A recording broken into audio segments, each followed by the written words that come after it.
Se não tem pão, que comam brioche. Tutupão, a clássica frase da Rainha Snob Maria Antonieta entona ao início desse vídeo, porque hoje a gente vai fazer a receita de brioche, que é uma receita que muita gente me pediu lá no pão de hambúrguer, que eu mencionei que a gente poderia fazer, não é isso? E essa é uma receita de difícil fermentação, porque aqui a gente está usando muita manteiga e muito ovo. Basicamente, nesse pão, pra você ter ideia, a gente vai usar manteiga, farinha, ovo e fermento. Sim, é um pouquinho complicado nesse quesito de fermentação, mas ele não é tão difícil de fazer. Veja até o final que você não vai se arrepender, porque são um dos pães mais macios e mais maravilhosos of the world, tutupom. Então, se você é novo nesse canal, se você caiu aqui de paraquedas, deixa o like, se inscreve aqui embaixo, ativa o sininho para não perder nenhuma notificação e vem comigo, porque hoje a gente vai fazer um classicão maravilhoso, brioche. Bora lá?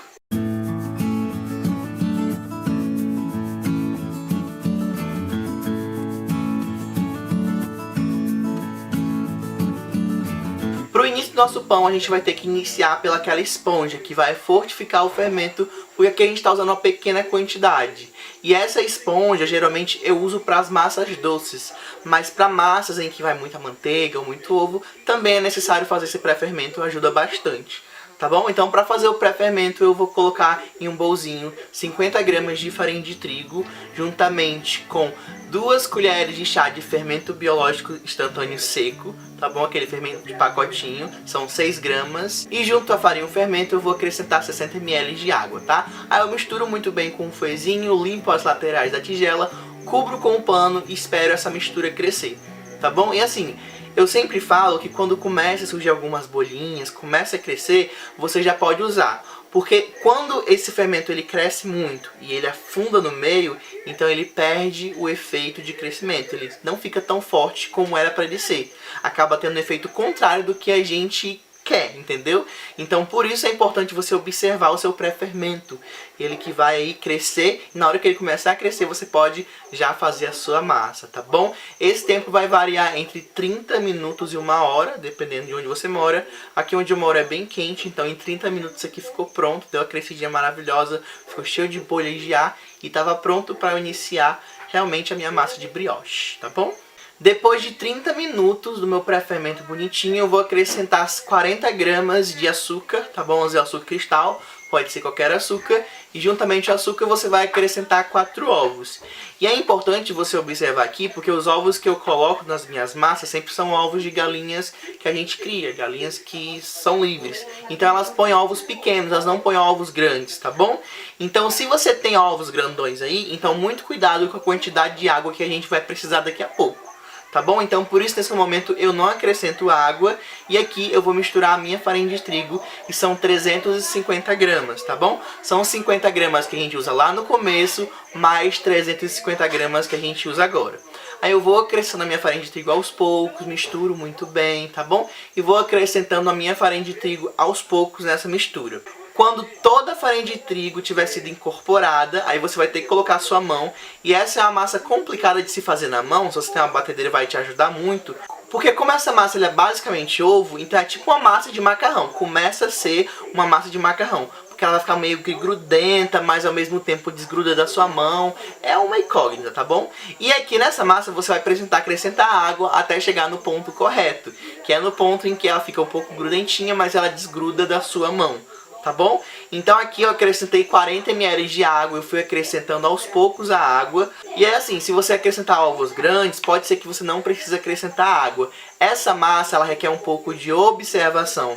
Porque se você tem uma farinha de trigo que não é uma farinha de trigo muito boa, então provavelmente você não vai precisar da água. Agora, se você tem uma farinha de trigo que é muito boa, aquela farinha de trigo de pão maravilhosa, cheia de proteínas, então provavelmente você vai usar bastante água, até além do que eu usei aqui. Então só lembrando, lá no começo da massa eu usei 60 ml de água e mais 40 ml de água aqui para começar a sovar a minha massa, tá bom? O sentimento do pão, do ponto correto da massa é o seguinte: você vai apertar nela, se você segurar bastante ela vai meio que grudar. Agora se você é rapidão assim, ela não vai grudar na sua mão. Esse é o ponto correto, tá bom? Se tiver dúvida, não coloca tanta água, porque a gente ainda vai acrescentar a manteiga aqui. tá bom? O importante é não deixar essa massa mole demais, nem grudenta demais, beleza? Chegou nesse ponto, eu posso acrescentar 10 gramas de sal, que aqui eu usei meia colher de sopa, tá bom? E o sal, ele ajuda muito a que o glúten ele pare de grudar mais ainda. Então vai cada vez se tornar uma massa mais sequinha. E essa massa, por ter ovo, basicamente esse ovo também, ela vai ser uma massa que ela vai começar a ressecar a sua bancada.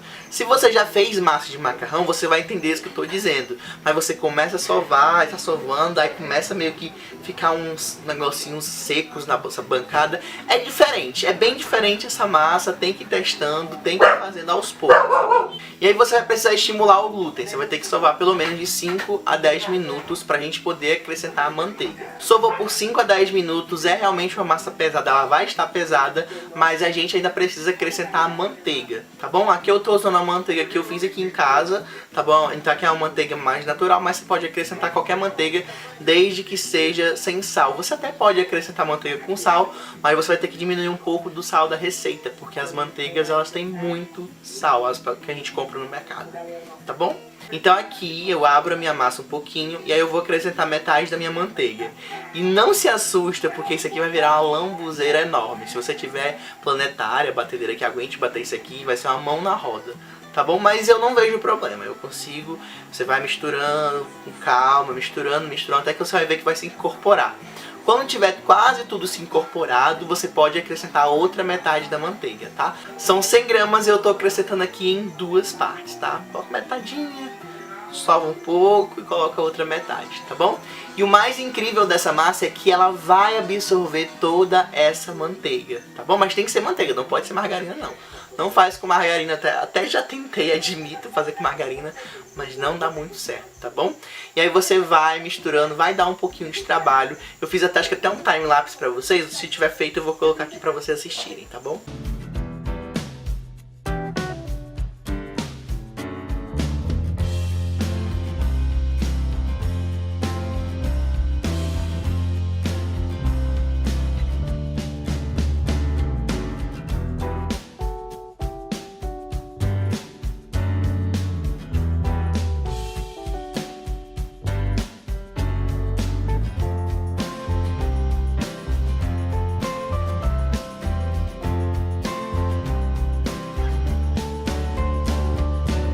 E aí você vai ver que de repente essa massa vai estar inteira incorporada. Você vai ver que ela vai estar brilhosa, bonita, super macia. É incrível essa massa, é muito engraçado, adoro fazer esse tipo de massa, porque é uma surpresa no meio, você não espera que ela vai ficar tão bonita. Ela fica tão macinha, tão maravilhosa, tá bom?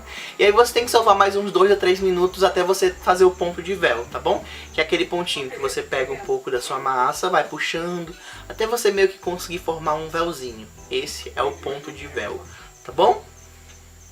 Se tiver dúvida sobre ponto de véu, salva por uns 5 minutinhos também e vai dar certo. Ó, gente, eu demorei mais ou menos 20 minutos desde que eu comecei a sovar a massa, coloquei o sal, manteiga, foi uns 20 minutos, então não tem pena de sovar aqui, tá bom? E minha manteiga, ela tá em temperatura ambiente, aquela é ponto de pomada, tá bom? Nem é derretida e nem aquela manteiga gelada. Você pode até acrescentar manteiga gelada aqui, mas vai dar um trabalho danado pra isso aqui se acrescentar. Manteiga é uma coisa que deixa tudo bom, né? O pão com manteiga fica maravilhoso, na massa fica maravilhoso, no bolo fica maravilhoso. Inclusive bolo, eu acho que eu gosto mais de bolo com manteiga. Será? Acho que sim, acho que fica bom. Aproveita e responde aqui nos comentários aqui embaixo se você prefere bolo que vai em base de manteiga ou que bolos que vão à base de óleo. Eu acho que eu prefiro bolos à base de manteiga, mesmo ele ficando um pouquinho duro na geladeira. Então, eu acho que de sabor assim, de bolos que eu já comi, os bolos à base de manteiga eles são mais gostosos. Depois que sua massa estiver bem bonita, você vai colocar ela, cobrir com um paninho, colocar no recipiente limpo e levar para crescer. Aqui a minha massa cresceu por 30 minutos, eu não deixei crescer por muito tempo, porque ainda vai ter uma segunda fase de crescimento, que é a que a gente vai formatar o pão e colocar ali dentro da forma. Tá bom? Então um crescimento rápido aí, de 30 a 1 hora também, para ele crescer o suficiente pra gente poder modelar. Aqui eu vou fazer 5 bolinhas, o meu pão deu mais ou menos 745 gramas, o tanto de massa aqui, tá bom? Eu vou fazer 5 bolinhas que eu vou colocar dentro da minha massa de pão de forma, tá bom? Nessa forma de pão de forma. Eu só untei com manteiga e aí eu vou colocar as minhas bolinhas montadas, tá bom? E pra você modelar uma bolinha bonitinha, vai a dica aqui, preste atenção. Você pega o tanto de massa que você vai fazer a bolinha, junta todas as imperfeições pra baixo, tipo fazendo uma coxinha, sabe? Vai puxando todas as imperfeições pra baixo, depois você vira e vai só rodando com a mão assim, ó. E aí você vai ver que ele vai se formar uma bolinha bem bonitinha, bem maravilhosa, e aí você pode ajeitar na sua forma. Mas você pode fazer uma trança, você pode fazer do jeito que você quiser. Inclusive esse pão recheado deve ficar bom. Você só tem que ter cuidado, porque essa massa aqui, até na hora de assar, ela é um pouco mais complicada. Ela é mais densa na hora de cozinhar, então ela passa um pouquinho mais de tempo no forno. Então para rechear tem que testar, tá bom? E aí você coloca dentro da sua forma, organiza bonitinho como você quiser. E aí cobre com um pano e deixa crescer até isso aqui triplicar de tamanho, tá? Ficar bem grandão, bem maravilhoso e bem fofinho, tá bom? O meu demorou aqui mais ou menos 1h10, tá bom? Mas aí vai depender do lugar, não tem uma hora correta, tá bom? Você olhou que triplicou de tamanho, ele tá bem fofão assim, então você já pode colocar para assar, tá bom? Aqui no meu demorou 1h10, mas pode demorar 2, 3 horas para crescer aí, dependendo do lugar onde você está. Lembrando que eu moro em um lugar muito quente, tá bom? E aí por cima dessa massa bem bonita crescida, você vai pincelar um pouco de gema, que eu misturei com um pouquinho de água, e aí eu pincelei nos meus pães, tá bom? Depois de pincelados eu coloco no forno pré-aquecido a 160 graus e deixo lá por uns 40, 50 minutos. E gente, essa massa ela demora um pouquinho mais pra assar, porque o miolinho ele é mais denso mesmo, tá bom? Ele é super fofinho, mas na hora de assar ele é um pouco seco por causa do ovo, tá bom? Então muito cuidado na hora de você assar, porque pode estar dourado em cima, mas o meio pode estar cru. Se você tiver um termômetro, você pode espetar ele no meio do seu pão e assim que atingir 90 graus, tá bom. Mas você que não tem termômetro, é só deixar ele ficar bem douradinho, que aí você tem certeza que ele tá bom, tá bom? Se quiser seguir o meu exemplo, o meu foi no forno aqui a 180 graus por 40 minutos, tá bom? Forno pré-aquecido. Depois dos 40 minutos, é só você desenformar. Desenformar muito simples, que essa massa é bem amanteigada, então ela desenforma com facilidade, tá bom? E aí é só você partir para toda a sua família e comer o seu brioche maravilhoso. Esse pão ele é muito bom para você comer com alguma coisa doce. Ele é meio adocicado, dá pra você comer com a geleia, com um doce de leite. Sabe o que as pessoas fazem com brioche? Inclusive muito bom? É a rabanada. A rabanada classicamente ela é feita com brioche. Vou até colocar esse vídeo aqui na nossa playlist de Natal, porque eu acho que é uma das receitas assim, ó, maravilhosas para você que quer fazer uma rabanada bem boa. Tá bom? E tem muitas receitas bases aí da França, francesas, que vão o brioche como ingrediente principal aí, porque ele é muito maravilhoso, muito gostoso mesmo. Tudo bom?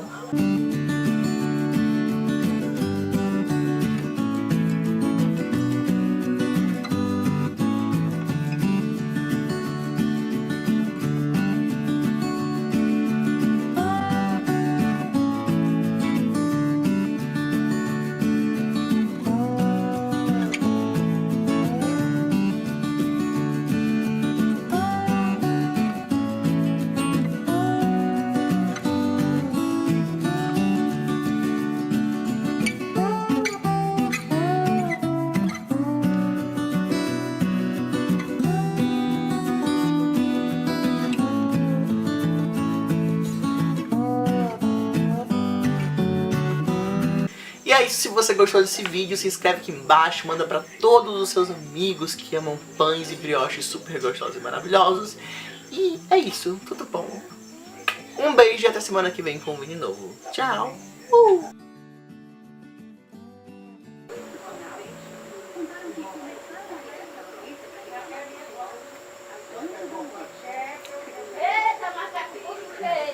A textura desse pão é idêntica à textura do pão com tangzong. Acho que o pão com tangzong é um pouquinho mais leve, mas é incrível como a manteiga ela dá um resultado muito parecido com o tangzong, né?